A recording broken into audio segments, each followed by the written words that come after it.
The cerebellum controls a lot of things, and some of the new research is it's directly related to learning and memory. Hello, everyone. Welcome to Tier 1 Intervention Podcast, talking about strengthening the Tier 1 core classroom with academic and non-academic interventions, strategies, and techniques to meet the needs of all students, regardless of ability or disability. I am Jonily Zupancic, and I am here with my partner in education, partner in crime, Cheri Dotterer. When I teach lessons, when I give quizzes, when I come back to content, why do students have so much trouble retrieving the information and recalling the information after I've taught it? So Cheri's going to enlighten us today on everything that's happening that affects memory and retention of content. Good morning, everybody. It's Cheri Dotterer, your classroom coach and lesson plan whisperer. What's happening inside your brain? What is sensation? I've heard you talk about this a lot, but I'm going to say the first thing that came to my mind was feelings. And I know you talk about this difference between feelings and emotion, but there's sometimes I think of this word stimulus when I think sensation and how that makes me feel emotionally, mentally, physically.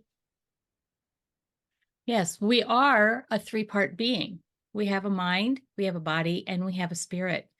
And sensation is a stimulus. Sensation is that touch. It's that what's going into the fovea of the eye. It's that sound that you hear. It's that taste or that smell. All of those things, that initial contact is that initial sensation. And that initial sensation can be calming or alarming. When it's alarming, you're never going to get anything beyond what I call the amygdala hijack. Actually, I don't call that. Somebody else coined that phrase. That phrase was coined by Dr. Daniel Amen. He is a radiologist and psychiatrist. What a combination. But he does some amazing things with radiology, and he's done some research into what happens in the brain with different diagnoses, and he's done some extensive research in how the brain lights up with normal people and atypical people. And as a matter of fact, he has done 80,000 quarterbacks. And he has researched post-concussion, how every concussion changes their brain. So he has a big series on what happens after concussion. So he's very intriguing to me. He wrote a book called Healing ADHD, and that is absolutely one of my favorite books to really delve into ADHD. Change Your Brain, Change Your Life was another one of his books. And he really talks about your health. And he and his wife have an actual health system. Her name's Tana. I'll make sure that we share some of that stuff in the show notes so that you can reach out to him if that interests you. We mentioned the 5 sensations. We mentioned smell, taste, hearing, vision, and touch. And so those are the little icons I have to represent those different sensations. The thing of it is, we have 3 more. Inside, you also have the ability to have sensation. These words are proprioception, vestibular, and interoception. Today, I'm going to delve a little bit into the proprioception, and other podcast episodes, you'll get to hear me talk a little bit more about vestibular and interoception. So what I use the spring for is the proprioception, because proprioception reminds me of a spring. It's the spring that's helping the joint know how far to bounce back and forth. I use the tumbleweed for vestibular because that's the one that makes you go tumble and move. And then the last one really does reflect those feelings that you mentioned earlier, Jonily, and where our inner that inner soul connects with our body. And so emotion and feelings and all of the internal organs are responding to interoception. And let's really dig into the impact of the olfactory system on you in the classroom. The olfactory system, your nose. Think about the anatomy around your head right now. Where does that sense go? It goes straight right into the middle of the brain, into the limbic system. So your brain is basically separated into three parts. It has the brainstem, and that's the back of the neck, which goes up to the center of the brain, which is the limbic system.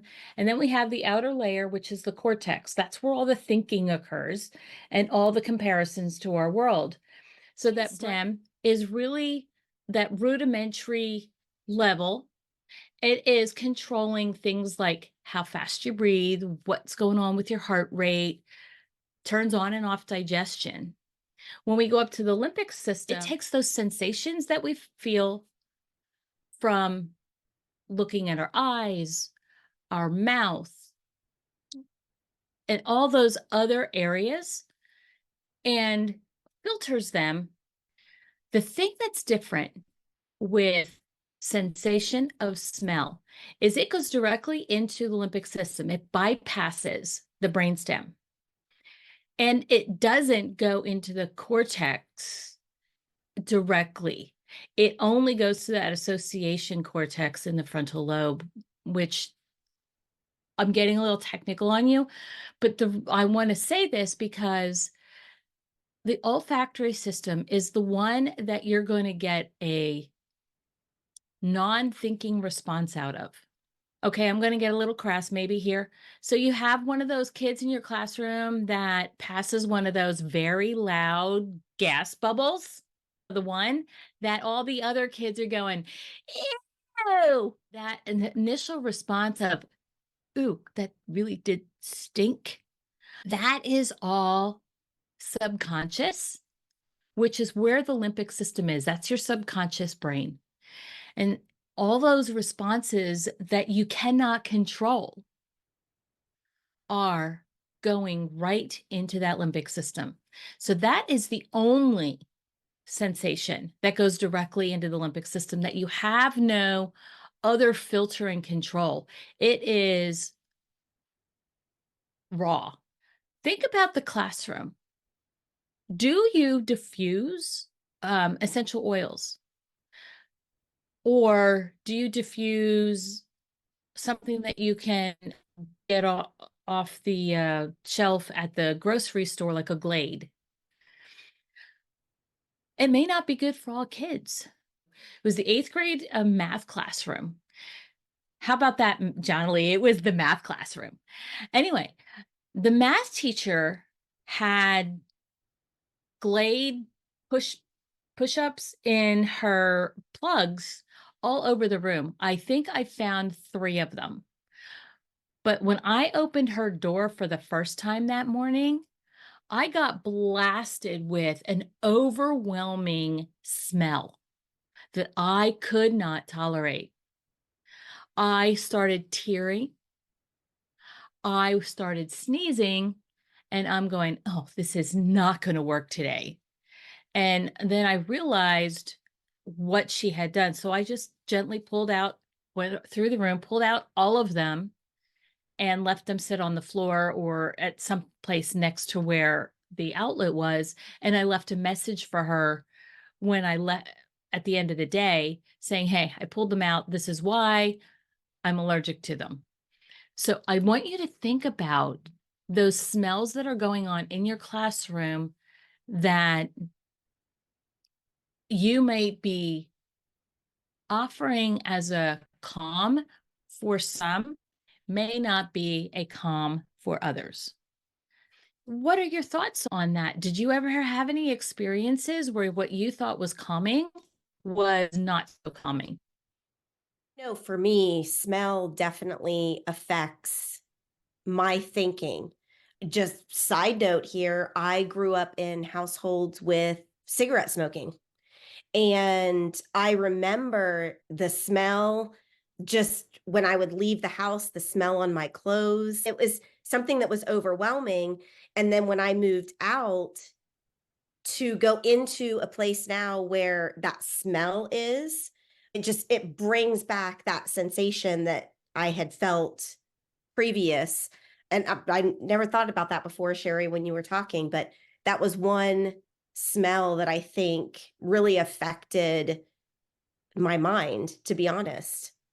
And it will. It's going to block that filtering system from working effectively. Sensation that I'm going to talk a little bit about here is taste. We have a couple different things that happen with taste. We have the taste buds on our tongue that are going to share the different flavors, the bitter, the sweet, the salty.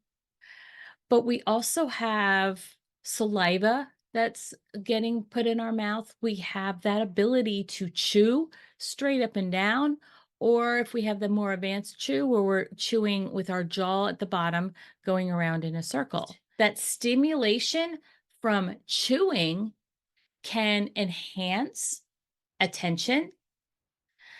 Sometimes all you need is a cold drink to stimulate attention. So, thinking about those kids that are not paying attention in class, that ability to have water with a straw that's going to allow them to suck the water up into their mouth rather than a sports bottle without the funny lid, but just like a regular drink, that's going to give a different effect on their attention. With when you have to pucker your lips, you're going to get a stimulus that's getting shot through the brain and it's going to increase attention. I've always heard and been told that, and I know for me, now that I'm reflecting on this, chewing gum oftentimes will help me get into a really focused state when I'm doing my work. And then oftentimes I know this is going to sound weird, but chew ice, which helps me think. And is there anything to a taste of a minty flavor that stimulates that brain? So talk to us about that, Cheri, because I know a lot of times in schools when we are doing testing, we might give the kids mints. I know gum is a hot topic. We really don't want kids to have gum, but for me and my work, and when I'm working on projects or presentations or lesson planning, I know that chewing really helps me maintain a good focus. Or is that just in my head? No, it's not. Mint has a dual effect. Mint goes down into your GI tract and it helps calm digestion. All of our neurotransmitters are made in our gut and they are sent to our brain. So if you're calming all of those anxiety related feelings that happen in your gut, you're going to have a better connection to the neurotransmitters that need to go back up to your brain. The taste goes a little bit through the brain stem. It goes up into the limbic system as a filter, but there's also this thing in the back of the head called the cerebellum, and that's where we control and we smooth out movement.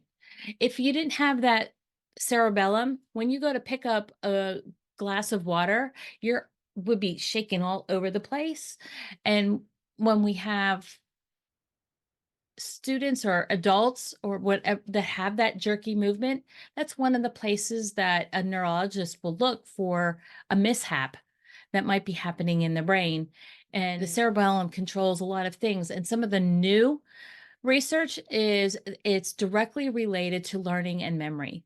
So it's directly related to learning and memory. So if the cerebellum isn't working, The cerebellum is going to mess up the connections beyond that point with access to learning. So that system is very important. So yes, ice, chewing, mints are all good to help stimulate thinking and attention in your students. So be careful of temperature, because sometimes temperature isn't always needing to be cold to stimulate attention. Sometimes you just need the actual water.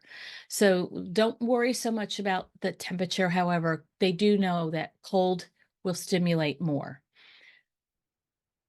So if you have a kid who's overstimulated, you might want to give them some warm water. Your tongue is moving, your jaw is moving, so it has to go to the motor cortex and the association cortex to make associations, what to say. There's also a part of the temporal lobe, which is on the side of the brain next to the ears. And there's two areas in there. One's called the Broca's area, one called the Wernicke's area. One of those areas helps with receptive speech. The other one helps with expressive speech. So there is a spot where it's going to actually form the words and make associations to the language.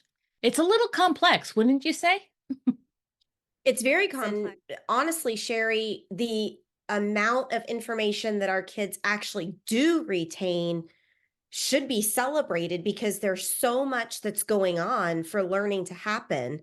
And Trinette has a great point to your point, Cheri. I'm just going to reiterate it because I think this is an important statement to make, which is the straw, and using a straw to drink. The sucking, Trinette says the sucking is a calming mechanism, which Cheri, you've already mentioned that, but I think it's important enough to say that again. Just little things that we can think about, especially, I know we're talking about tier 1 and the full classroom, but especially if we're pulling students one-on-one or in small group and working through maybe an intervention cycle in a smaller group rather than the whole class. I think these are really some key interventions that we can use with kids to help their sensation, and in the end will improve memory, will improve their emotional attachment to the situation, it'll improve their focus, and then long term it's going to improve the retention of the content that we're trying to get them to master.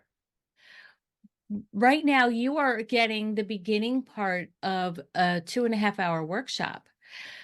We are offering you, as a podcast listener, a discount for your first month. So for a mere $17, you can join us, engage in one of the workshops. If it's not for you, fine, we understand that. But if you're finding that this material is engaging and enriching your lesson planning, if you are an OT and it's enriching your practice in connection with your students, join us for a couple months, and every month after your initial month will be $97, or you can join annually. But I wanted to take this break right here and do that because I really think it's important that you understand that Jonily is going to start going into a much deeper impact and much deeper into making rectangles and how it relates academically. But there's always those underlying connections to what's happening non-academically. And that's where I will interject thoughts and comments. Our next one is auditory. Well, we hear that vision, hearing, and kinesthesia are the 3 types of learning. Why is hearing so important?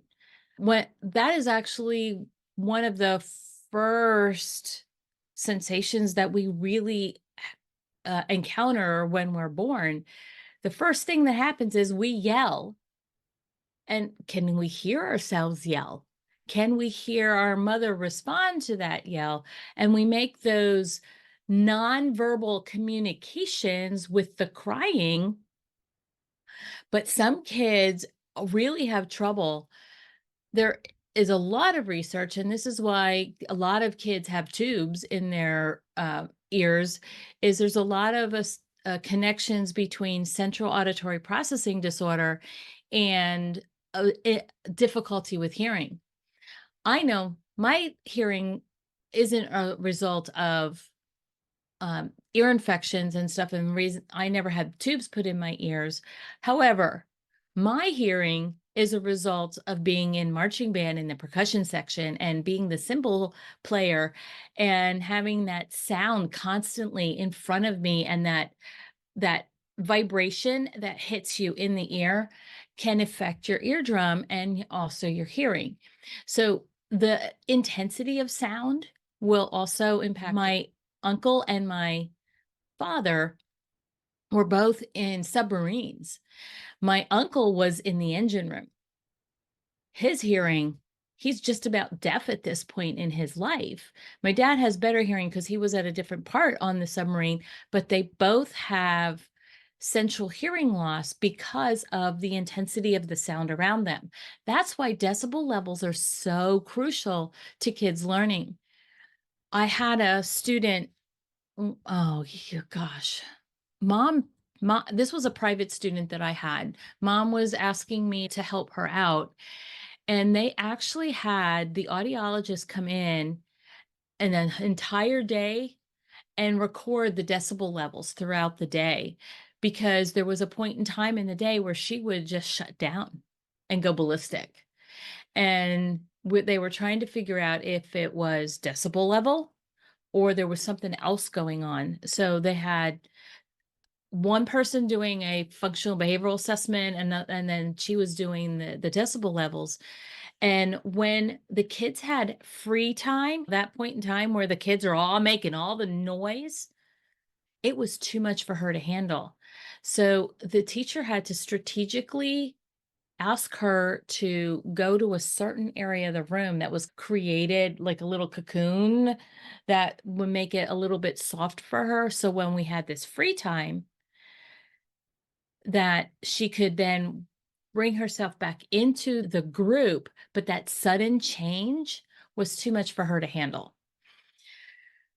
So gustatory, auditory is really a factor. A lot of kids with that central processing, auditory processing disorder, they cannot hear vowel sounds. They can't hear a, e, o, u. They can't hear a, e, I, o, u. That's a little easier. But think about it. If you're talking about the square root of something, or you're talking about parentheses, first of all, they got to know what that symbol means. They have to have that connection to what that looks like.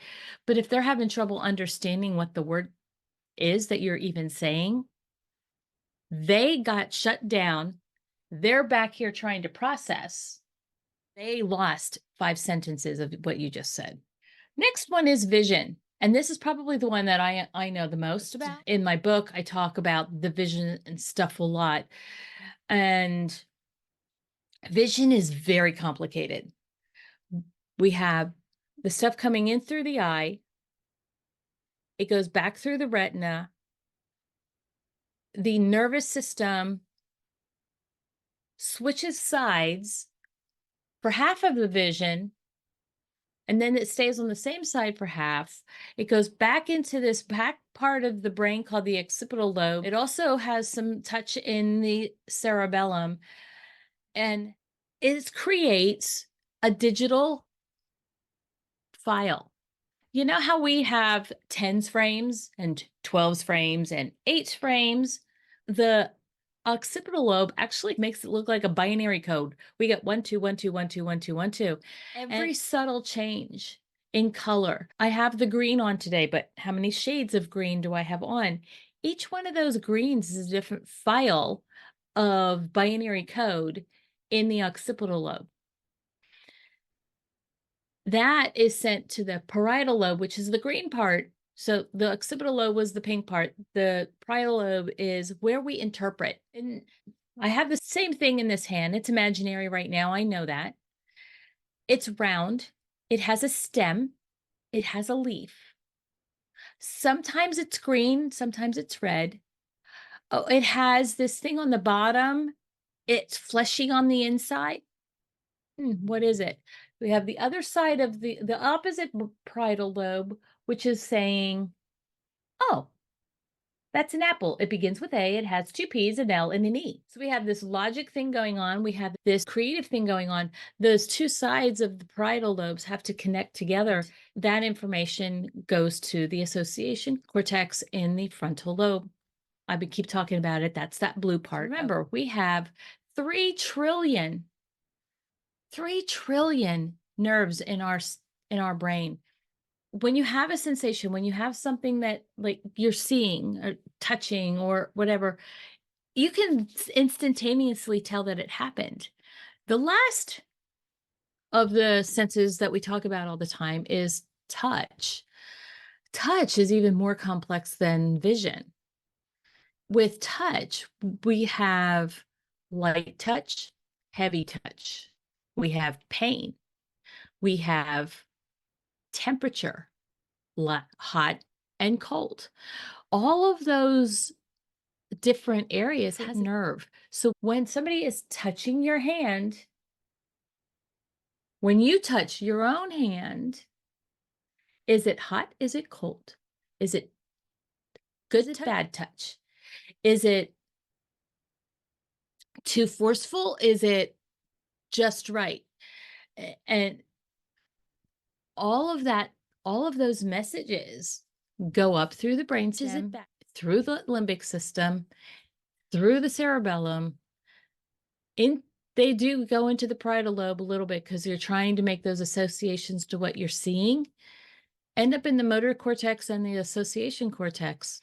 And I'm stopping at that point because once it hits the association cortex, and that's that last stop where everything gets assimilated together.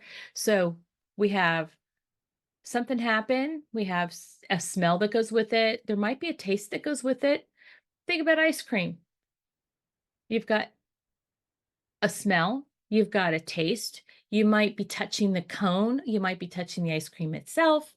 You are using a spoon to put that in your mouth. You have the metal. You have all of those sensations. And when it goes to that association cortex, it goes, oh, I'm just eating ice cream. That's okay. Or, oh no, she's putting up a fraction. And, oh, I don't know what I'm doing here. And it sees it and it makes those reactions to that. And it sends messages through that system, which is going to shut down or stimulate your thinking. All this stuff is happening before education can happen. And it's that your sensation system and your motor system start growing the moment you're conceived. Any thoughts so far on the 5 senses? From what I've heard and making those connections to my work as classroom teacher, math specialist, the 2 sensations that I have really deliberately and intentionally trained myself to support students, to give them the positive sensations that they need for learning to occur, are the vision and the hearing. And I'm going to talk about those today in our extended session.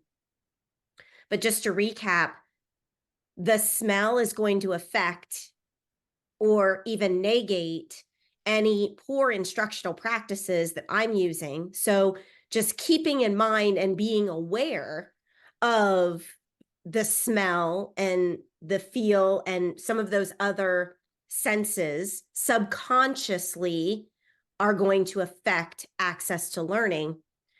And vision and hearing, I think one of the techniques that are going to improve memory and retention of content is with hearing. I will use the strategy, all right, kiddos, I'm going to tell you something and I want you to think about it, but then I'm going to tell you again in a different way. And then I'm going to tell you again, yet in a different way, preparing kids for what they're about to hear. And I will very intentionally tell them the same thing 3 different times with pauses in between. and allowing them to process what I'm saying. And as I say it verbally in different ways, it will give different students access to the learning. In addition to telling them what I'm going to tell them, and then telling them very deliberately and intentionally in multiple ways, I want to parallel that with a visual. And that is the big topic for today. Cheri, we had talked about a picture is worth 1,000 words. My work in mathematics and studying why there are, I would say, about 60 to 70% of our kids that struggle innately with mathematics is oftentimes because the words, the language will get in the way, that hearing. But oftentimes the symbols and the notations and the number are so abstract that if I can associate a picture, a context, or an experience with that notation, I'm going to enhance the understanding of this mathematical language that we have. Not only is the brain and the body very complex, but the mathematics is a very complex subject to understand. Go back to that phrase, a picture is worth 1,000 words. Anyone have thoughts on what that phrase, what that quote means, and what that has to do with learning and memory and retention of content? One thing I feel like is when you associate hearing and vision together with your picture is worth 1,000 words, for any friends that have any visual deficits, if you compare that with the auditory, with the tactile, with the smells, all that kind of stuff, you then can help fill in those gaps of when they do have those visual deficits that they're not able to put that connection together. You're helping build that connection. Great point. And the pure definition of multisensory. Excellent. That wraps up our time today. And I just have a couple of final thoughts. We started today with this question, why don't kids remember? And Cheri walked us through the complexity of the brain, the body, and the spirit, and how all of those things interact together to produce access to learning. I'm hoping that through you've seen ways that we can connect the medical, brain-based, cognitive science, occupational therapy world to what is natural in learning and have a place in our math classrooms so that numbers come alive. So thanks everybody for being here. This was session 3, Tier 1 interventions.